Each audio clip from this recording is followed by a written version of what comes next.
Okay, so I am now on page 10 in our packet for Unit 3, and this is Chapter 15.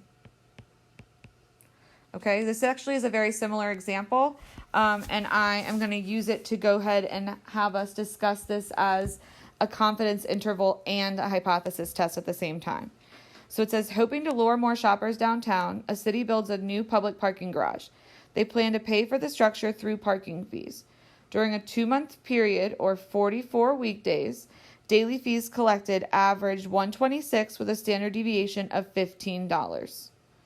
So this value, the 2-month period, is our sample size.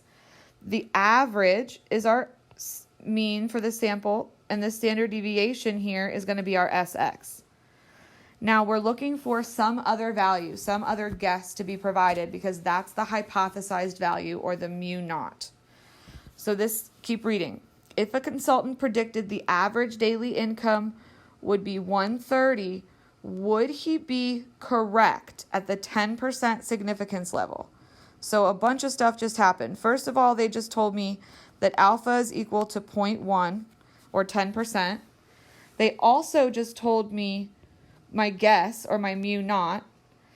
And this statement right here, it lacks direction. It doesn't say, is he too low on his guess, or is he too high on his guess? It just says, is he right or wrong? So the language of correct is actually telling me that this is a two-tailed test, or that my alternative hypothesis has to be not equal to. I'm going to start writing. If you need to pause and absorb what I just said, that's fine. But this is going to be our first hypothesis test on means example. So I'm going to go ahead and write mu equals and mu does not equal. So remember that the consultant said it was 130, but we don't believe that's correct. And then this was not a list of data, so we're going to go into our calculator and we're going to run a t-test on stats, which means I need to give the calculator, let's go in order. I need to give it mu naught, x bar, s, and n.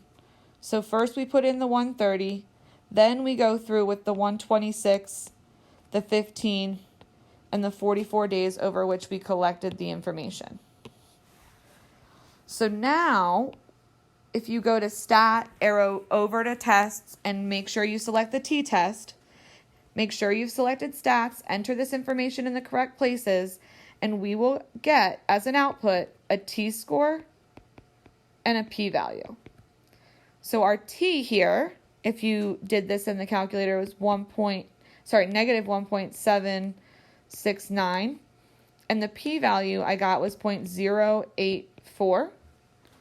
So remember that we actually have to compare our p-value to our given alpha level, which in this case was 0.10 or 0.10, and our p-value is in fact less than alpha. If you go back to your notes, this actually tells us that we reject the null, and there is evidence to show. And remember, our job is to interpret the alternative. So remember, over here, our alternative said the mean isn't $130. So there is evidence to show the mean is not $130. And then it says, compute a 90% confidence interval for the average daily fees. How does it compare with the results of your test?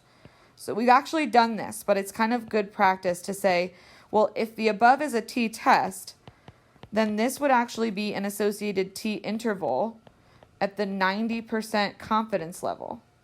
And if the t-test was on stats, then the interval will also be on stats, and I can go ahead and put in all the same exact information. In fact, your calculator should remember it. Oops, I just put n for n.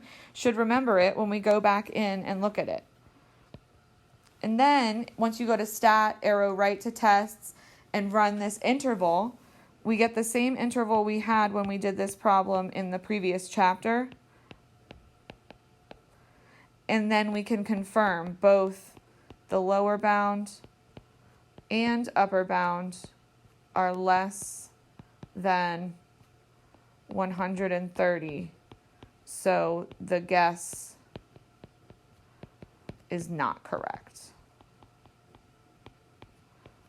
The consultant is wrong.